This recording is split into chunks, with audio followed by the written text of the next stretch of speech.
Hello friends, welcome to ACADHelp Bio webinar. Today we are in the fourth phase discussing the chapter Human Reproduction. Today's discussion we have our two guest speakers, Mr. Gautam Biswas. You are already familiar with him, and for those who have joined recently, Mr. Gautam Biswas is a senior teacher. Yes. He is a postgraduate teacher in biology, teaching in Kendriya Vidyalaya, Andal, in West Bengal. We have with us another very energetic and dynamic teacher, Mr. Rajiv Ranjan Singh. He is a postgraduate teacher in Kendriya Vidyalaya AFS Kumbhigram in Kachar district of Assam. So, welcome both to this webinar. Today's discussion is on formation of 3-germ layer and embryonic development, and we'll wind up with parturition and lactation. So now I'd like to first ask, or this question we're going to Mr. Rajiv. Rajiv, in the previous discussions, we have a lot of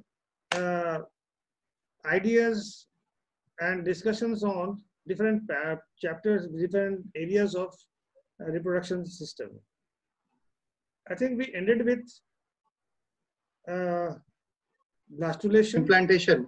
Implantation. Okay. So now, would you please like to continue with it? Then the next part. Please continue. Yeah, definitely. As we say, our body is a wonderful machine. And at every stage, when you study the basic processes, especially reproduction, you concretize with this concept. The body is really a wonderful machine. So today, I'll be just talking about the early embryonic development and 3-germ layer formation. Because, so let me share a document here. Okay. So as soon as we find that implantation takes place, so now the time comes that the pregnancy can be declared, because just after a day of implantation, the gravid contains some hormone which is used in detection of pregnancy, as explained by Gautam Biswas sir. So let us now look at the other event that takes place. What happens after implantation? The trophoblast that forms a finger-like projection, and that's called as chorionic villi. So, and there is interdigitation in the maternal tissue, and that forms a structure that we know by the name of placenta, right? Yes, right. So chorionic villi and uterine tissue gets interdigitated, and that has got wide role. And let me add, it is not only the chorionic villi. There is some additional structure, the extraembryonic membrane, allantois, that also forms a part in forming umbilical cord. Placenta as such is very, very important. And as we know that placenta is covered with umbilical cord that connects the embryo to the mother. So it serves many important functions, and that is the question which was asked basically in so many years, and especially the endocrine role. Placenta not only helps the developing embryo with oxygen supply or exchange of gases, nutrition, removal of waste, but more often the endocrine role has to be focused. One thing, we know that once pregnancy has been achieved, it has to be maintained also. And maintenance means the endometrium has to be maintained properly. And for that, the hormone which is needed is progesterone. So now placenta secretes some hormone, and one is HCG, human chorionic gonadotropin, secreted by trophoblast cell, outer trophoblast cell. So what happens now? The function of this HCG happens to be, it maintains the corpus luteum. Otherwise, if there is no fertilization, the corpus luteum degenerates, converts into corpus albicans and degenerates. But now the corpus luteum is maintaining beyond its shelf life. So now it is called as pregnancy corpus luteum. Yeah, pregnancy yellow body. Yeah. One more hormone that it secretes is HPL, human placental lactogen, which is also known as chorionic somatotropin. So we have read about somatotropin, that it's growth hormone. So why growth hormone is needed? That's where we'll appreciate the beauty of our body. Growth hormone, because it is anticipating that after the birth of the baby, what are the things needed for its nutrition. So this growth hormone does two things. Number one, it triggers development of the breast, the mammary glands in the female, so that it can amply produce milk. And the second thing, it reduces the sensitivity of female body to insulin sensitivity. So sugar, glucose, whatever is available, that is not used as efficiently as it used to be. And now that glucose is available for the fetus. So see, this wonderful mechanism ensures proper development. Okay, part of that, I have a question for you. That is, you are discussing the endocrine role of placenta. Is it that HCG and HPL and relaxin, they are secreted only when the woman is pregnant, or even in a normal condition? No. HCL, HPL, and relaxin, they are produced only during pregnancy hormone. Okay. Because these are to support the fetal growth and maintenance of pregnancy. Exactly. Right? Exactly. Actually, they are called as, these hormones are actually released from placenta, and the question is generally asked, name the endocrine role of placenta. So when the placenta is formed, that time only the hormones, they are released. Now, one thing I'd like to again add, that is, whenever we talk of endocrine organs, yes, we never think, or many of us, we don't think that placenta is also an endocrine tissue, right? Yes. So placenta is also an endocrine tissue because it is secreting these important hormones for the pregnancy. Anyway, please continue. Yeah, so many other hormones like chorionic corticotropin.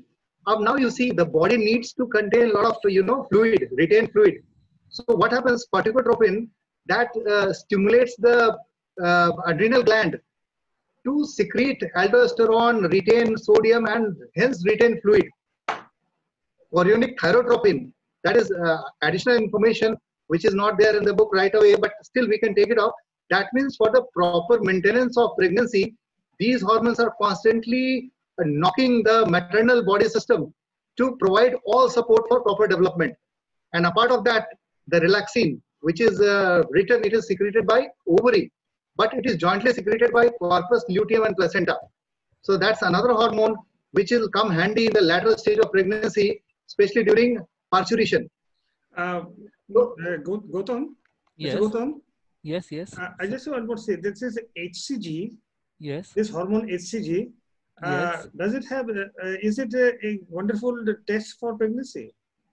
Yes, that is the unique test you can say in the, that means in the early stage when the placenta starts releasing HCG, the amount is less. So the amount increases in due course of time, and that is one of the tests by which you can identify that a lady is pregnant or not. So pregnancy positive test actually detects with this particular hormone. Okay, thank you. So this is a pregnancy test, and HCG is the identifying character. Yeah, as in the previous lecture, we have heard that on 7th day the implantation takes place, and this hormone production starts immediately after 1 day. So maybe by 8th or 9th day, you will be able to detect that in the urine, the gravid urine, that will give this test. Okay, that's fine. Okay, thank you. Please continue. Mr. Rajiv, please continue. Yes.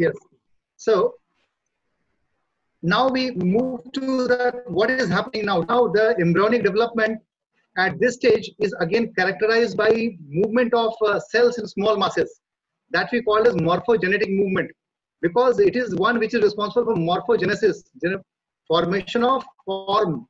And this stage, now the blastocyst is converted into gastrula. And we all know that there are 3 embryonic germ layers that are being formed: ectoderm, endoderm, and mesoderm.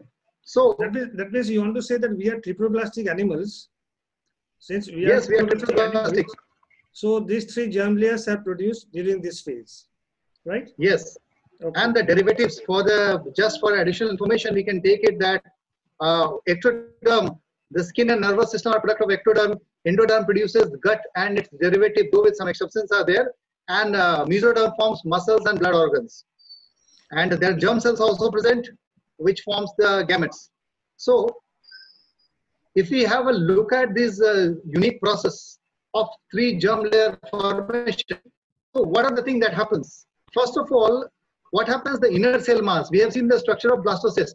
It contains the trophoectoderm or trophoplast and inner mast cell.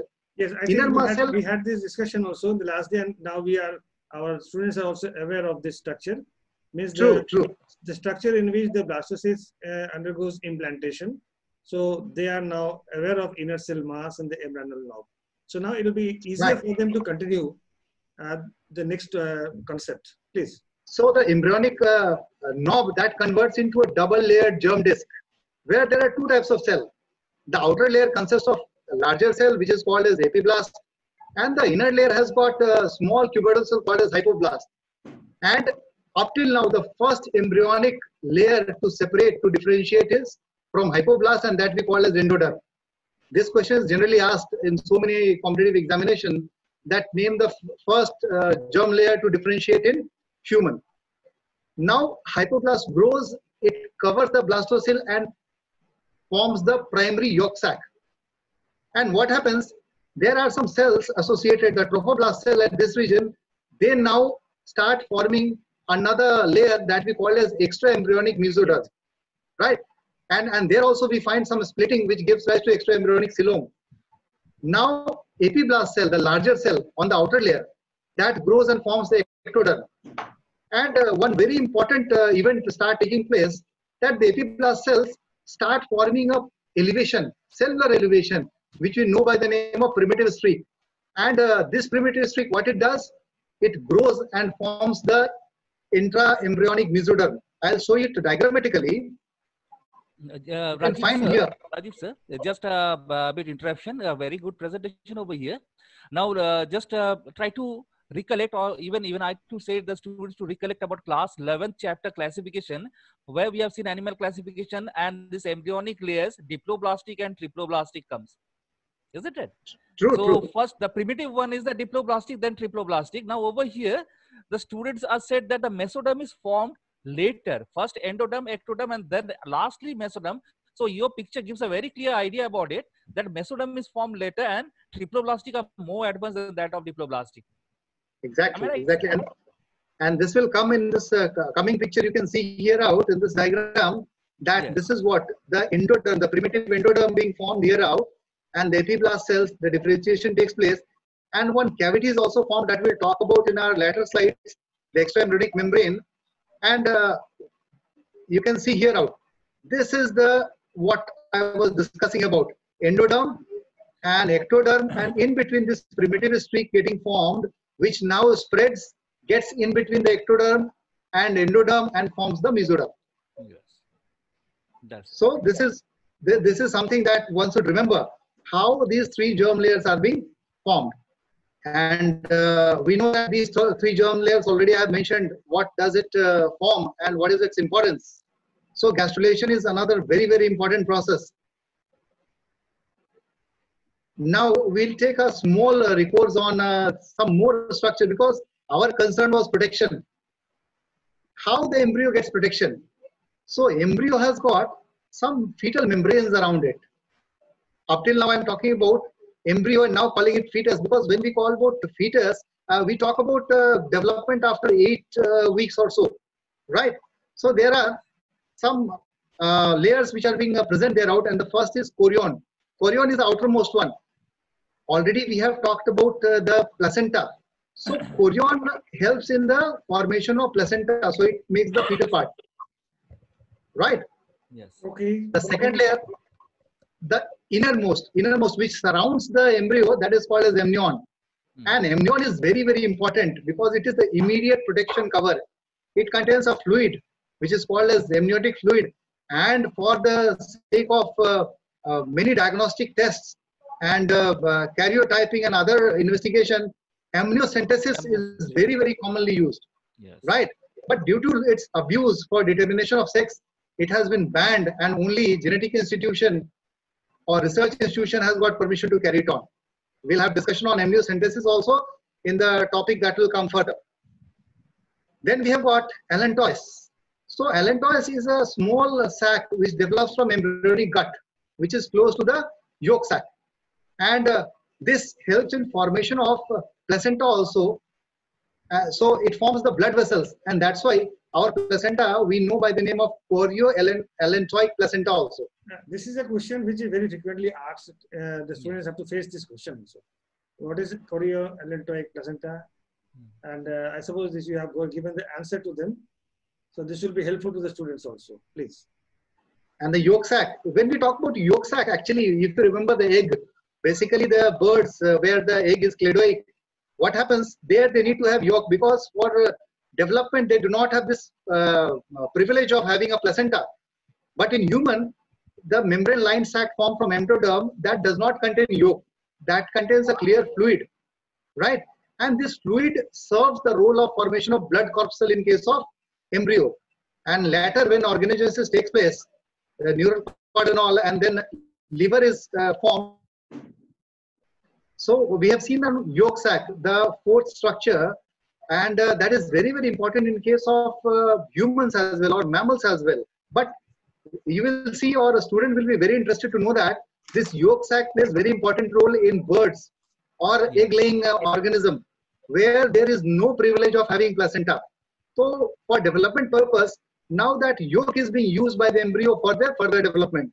But in case of human, it contains a clear fluid which is supposed to help in formation of blood corpuscle. This role is later taken up by the liver. Okay. Now we get a clear picture or a bigger picture what happens actually after implantation. The inner cell mass or the embryo that gets differentiated into three primary germ layers: ectoderm, mesoderm, and endoderm, which gives rise to the different tissue. And one more thing, one very important marketing concept has come into being that's very viable as well: stem cell culture. Yes. Right? Preservation of stem cell. Stem cells. Many companies are proposing that. My student keeps asking, sir, what is the role of that? This has stem cells are capable of forming all different types of cells. They are multipotent. So I gave example. This is the cell in human animal cells which are totipotent. Clear? Yes. So in case one needs some replacement like renal replacement, so kidney donors, you keep looking. If the technology permits and the kidney can be formed using that stem cell, then the chance of rejection will be totally, removed. Naturally. Right. Exactly. So now when we talk about organogenesis, most of the organs are formed at the end of around 12 weeks or first trimester. I was talking about the first trimester. It is very, very crucial because this is the period when the chance of miscarriage are maximum. Sometimes due to the lack of hormones. So that's why it has to be a period of caution, right? Even, sir, And I would like to add over here, sir. I'd like to just interrupt, sir. Even certain chemicals which actually harm the teratogens that harms the placenta and leads to monster babies. Yeah. So that is it's very important. the pregnant woman must so be very careful while taking any sort of medicines and food. Yes. And they must only take those which are suggested by the doctors. Self-medication will become very dangerous during this period. Especially dangerous. And even, morning sickness is something that is very, very prominent in this first trimester. No, right? And during the fifth month, one should not go for self-medication at least during this period. Yeah, that's why we call Neem Hakim Khatra Jan. Yes, please. Continue. Anyway, so now during the fifth month, or we call around 20th week, there are special hairs that comes over the body, lanula, I guess. And then by around 24th week, we have got more development, and almost the whole embryo has been now transformed into fetus. It starts all the way from the 8th week onward, and at the 9th month, around the fetus is fully formed. One thing I'd like to say, some pregnancy even enter the 10th month, right? Yes. And some pregnancy terminate premature. So I will just list some major event that takes month-wise. This is a gross picture that gives you an idea about the development, how the fetus looks, embryo looks at 3 week, 4 week, 5 week, 6 week, 7 week, and all, 8 weeks onward, and then till the end. So we will take up monthly major events. What major thing that goes as far as embryonic development is concerned. So now the first week we call, first month, amniotic sac is being formed, placenta formation takes place, heart tube is being formed. Heart tube, it is not completely heard. So feeble sound is being heard. Mouth and jaw is being formed. Second month, arm, leg is being formed. Finger formation takes place. The central nervous system now gets formed. And sense organ being formed. Bones are replacing now cartilages. And embryo is now converted into fetus because it has got recognizable part. In the third month, we find formation of nails, external ear, teeth formation takes place, and urinary system also starts working.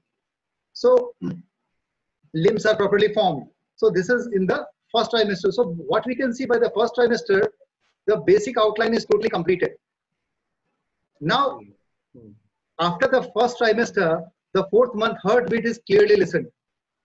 The teeth and bones gets denser, and sucking of the thumbs by the baby and yawning is also seen, and nervous system is totally formed, and external genitalia is formed. So one point I like to say here, ultrasonography, ultrasound which is done, it is at this stage around 4th month, after 3 months, to detect the sex of baby. So again, PNDT has now banned it, and it is, you must have seen at all diagnostic institution that prenatal sex determination is not done here. Now we move to the 5th month. We can also say Rajiv, that before 4 months. Rajiv, one more thing is added, that is, it is a punishable offense. Along with your statement, yes, prenatal diagnosis is not done here, sex determination is not done here. It is a punishable offense. Definitely punishable as well as a heinous crime, I should say. I think Gautam was saying something. Yes, so yes. Yeah. Over here, we can say that in the first trimester, we cannot detect the gender of the growing fetus, isn't it? Yeah, almost, but it's not a watertight compartment.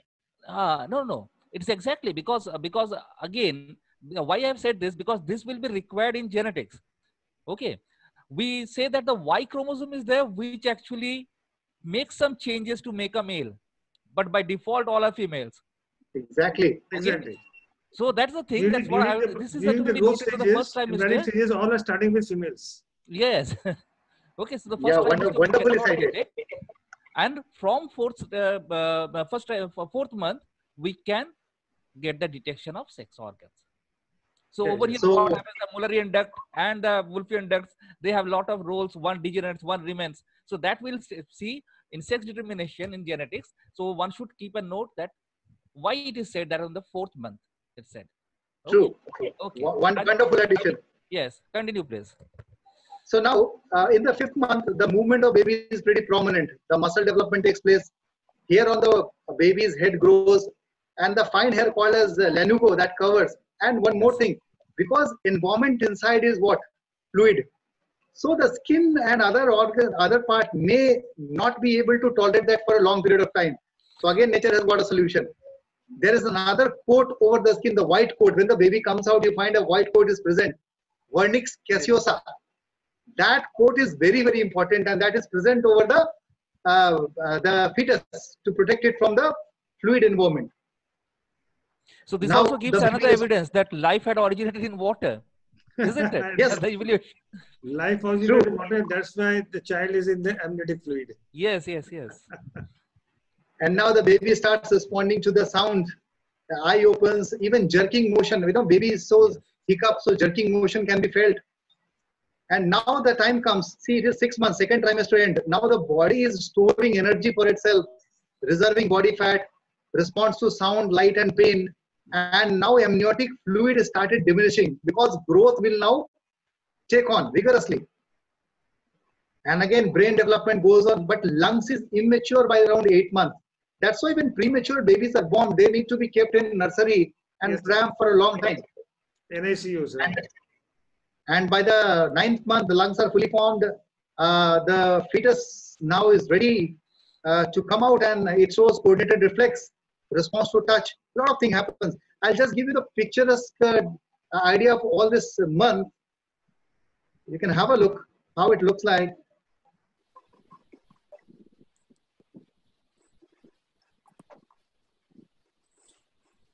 Oh, this is a picture. This is how the embryonic development takes place. And every time when I read or when I discuss about this chapter, I really appreciate the nature's wonder, that what a wonderful system is in place. One thing just reminds me, Gautam and Rajiv, Yes. just see the first picture. Yes. Uh, can you recall this embryological Ontogeny evidence? recapitulates phylogeny, you want to say, sir? Ontogeny repeats phylogeny. Yes, You ontogeny see, recapitulates the first phylogeny. stage of the embryonic development, Yes. all animals look alike. Exactly. Even if Right? you see over there, you can see the gill slits, which are also present. Right. Okay. Yes, it is visible. And which is later on replaced. So the early stages, we cannot discriminate the embryo of, let it be any other animals, let it be a cow, a horse, or even a pig or dog, even a chick, or even fish. They all are almost similar. Right. But later stage, Yeah, ontogeny, yes, ontogeny That's why they say recapitulates that ontogeny phylogeny. repeats Yes. phylogeny. That means the embryonic history, it recapitulates the evolutionary history, Right. isn't it? Okay, now Rajiv, please continue. Anything else to say, Rajiv? Well, that's what we had to, developmental stages, how the development takes place after implantation, and now the baby is ready to come out and see the world. And I would like to quote my student, one thing they must see after a discussion, the Three Idiots. In that movie, the final phase on what are the different effort that is being taken off, that can also be considered and seen, you know. That is Vento's birth. Vento's birth. Okay. Okay. Yes. Okay, now, so we have discussed at length, Rajiv has discussed the embryonic development. Now, by this time, Rajiv has already discussed the child, means the baby is now full grown. The next step is what is the next step now? The baby is now fully Obviously, he has to grown. see the light, the first Now light. the baby is waiting to see the light of this world. That means The now we colorful will world. discuss, that is, And let lungs be functioning now. Let lungs inhale the air. That's why yes, we say let the environment be clear so that the new baby can inhale a proper, unpolluted air. that's true, that's true. So now the child will have, the baby will have to come out and face the struggle in this world. So now, may I ask Mr. Gautam, please discuss on, Yes, sir. please discuss on parturition and lactation Well. to end Well. this chapter. Now we are coming towards the end of the chapter. Yes. Yes. So Rajiv sir have given a very good explanation and a very detailed explanation about the embryonic growth, and he has also mentioned about the three trimesters. The three trimesters, that's first, second, and third, and together makes roughly 9 months. So we say 9 months. But in medical way, if you say, they say that 270 plus minus 10 days. Yes. Okay, it can be 10 days more, 10 days less. Anyway, so whatsoever, roughly it is 9 months divided into three months, that is 3 trimesters. And this total period is called as the gestation period. Okay, and after completion of the gestation period, what happens? What are the things that goes on? There are some, again, endocrine function as well as some neural action that takes place. The baby actually gives some information that, yes, I am grown totally. Now I have to see the light. So this creates a pressure on the cervix. So the baby actually turns on the the head of the baby. It actually positions towards the cervix, and you know the cervix has a very small opening. Now, when it pressures the cervix, the nervous information, the information goes to the brain, over there again to the pituitary, and they start releasing different hormones, specifically again the posterior part of pituitary. Students get confused about anterior and posterior. The posterior part of pituitary releases the hormone called as oxytocin. We'll come to the slides, but before that, now the cervix, which has a very small opening, maybe few millimeters, it can extend up to 10 centimeter under the influence of the hormone. And this does not happen immediately. It happens in a regular interval with a contraction or a jerk, that is called as labor. Okay. Now let's see the steps. Actually, what happens? I'm sharing the screen, and please try to see the steps over here. Yes, I'm doing it a full screen. Now, basically, what I have just said that the gestation period, total amount of period is actually 270 plus minus 10 days or 9 months. And after the full grown fetus, we're talking about normal over here. There was, we have also heard about premature delivery or sometimes late, but let's take a normal situation. So fully developed fetus, it gives a signal for parturition. Okay. And this signal, which I have said that it is actually a nervous signal, and we can call it as fetal ejection reflex. The term had been given in the book as fetal ejection reflex, which is due to, which causes a mild contraction. Now, this contraction is because of the hormone which is released, I have said just now, from posterior pituitary. It acts on the myometrium part. If you just recall the structure of uterus, which was having 3 different layers: perimetrium, myometrium, and endometrium. So endometrium, we have the placenta, the myometrium is having smooth muscles. So this muscle starts contracting, and which we call as the labor. Okay. Now, towards the end of the 3rd trimester, actually what happens? Estrogen causes receptor in the uterine wall to develop, which will bind with the hormone oxytocin. Okay. And this oxytocin, it induces stronger contraction. This contraction leading to expulsion of the baby of the uterus through the birth canal. After that, the placenta still remains and the umbilical cord still remains intact. The umbilical cord is detached. And later on, the placenta and the endometrium part, which is inside the uterus, is also removed off, which is called as decidua. We can see this one with the steps over here. You can just see the position over here, the first one, the head pointing toward the cervix. You can see the opening of the cervix is very small. Going to the next one, you can see the dilation of the cervix, nearly 10 centimeter in diameter. So this small cervix had dilated into nearly more than 10 centimeters. The third is the rotation of the head. The head faces towards the earth. Then it rotates, and the delivery of the anterior shoulder. This is followed by delivery of the posterior shoulder. Then delivery of the lower body and the umbilical cord. So this stages. See this wonder that the child having their arms crossed and the legs crossed. Yes. This is, they also follow the rule of physics in order to maintain a minimum surface area. Isn't it? And it might be noted. Monarch's posture. Monarch's posture. You know, the child is a monarch. Yes. And the head is the largest part of the body there. Yes. And once the head is out of the body, means for the reproductive tract, the other parts, they can come out very easily. So this is the what you call the tour of life, you can say, from pregnancy to birth. And after this, now what happens? The next part is, as said previously also, that certain hormones also act on the mammary gland to produce for production of milk. But milk production takes place only after the birth of the child, and before it does not take place. If it takes place, then it can be some type of abnormalities. So we actually say this as lactation. Okay. So what we see in lactation, that the mammary gland prepares during pregnancy for nursing the newborn. Okay.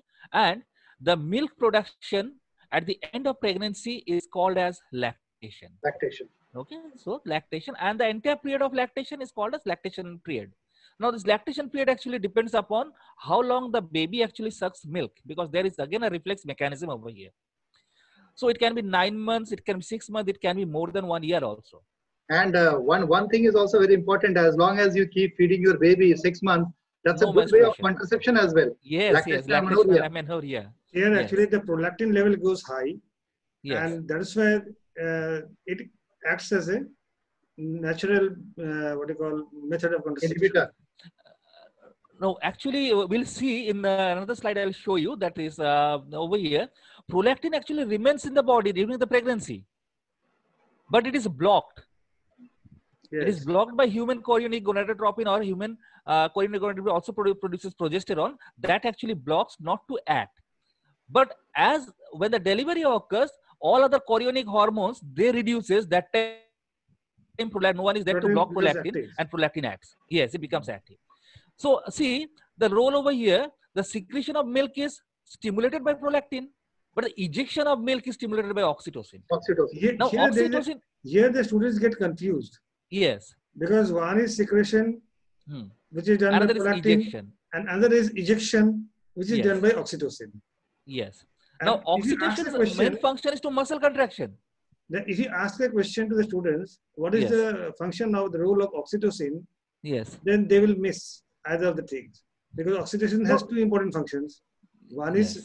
during the delivery, and Yes. another is during the milk ejection. Milk. No, one thing is also there. I'd just like to add that of late it is observed that the cow which Yes. doesn't have calf, before Yes. milking, there are people injecting synthetic oxytocin. Yes. Yes. Yes. And this Exactly. oxytocin is carcinogenic as well at Yes. that level, the synthetic one. So that is again another hazard, but that is mainly done for ejection of milk. Yes. Yes. And the people, they don't know the hazards. They only know the to make benefit of money, and they all going on doing that. Even those injection bottles, they don't have any label. Okay, they don't have any label, and they purchase it from where we don't know, and they go on giving the injections. Okay, so these are the two hormones which plays a major role. One is for production of milk, that is secretion of milk. Another is ejection of milk. That is, one is prolactin, one is oxytocin. The first milk which comes out is actually a dense yellow colored milk, which is called as colostrum. It is a thick one, yellowish secretion. And in the first few days of childbirth, this one is secreted from the mother's breast. Now, this is very do you know one important. thing? I just have to interfere. Do you know Yes. one thing, that once upon a time, this first milk was rejected? It's Yes. rejected. Because it has a different odor, a different Yes. smell.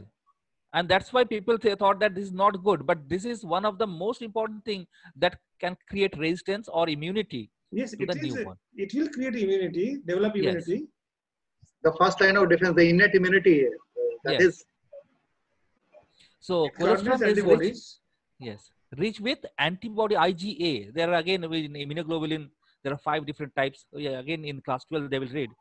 And IgA is found in colostrum. Now sometimes the question is also asked on this. Okay, that which type of antibody is found in colostrum, Okay. or in the reverse way also. Okay, and it is essential for providing immunity to the child. So now we have seen about different hormones, and this is actually the sucking reflex, which shows that when the baby sucks the mother's milk, that time what happens?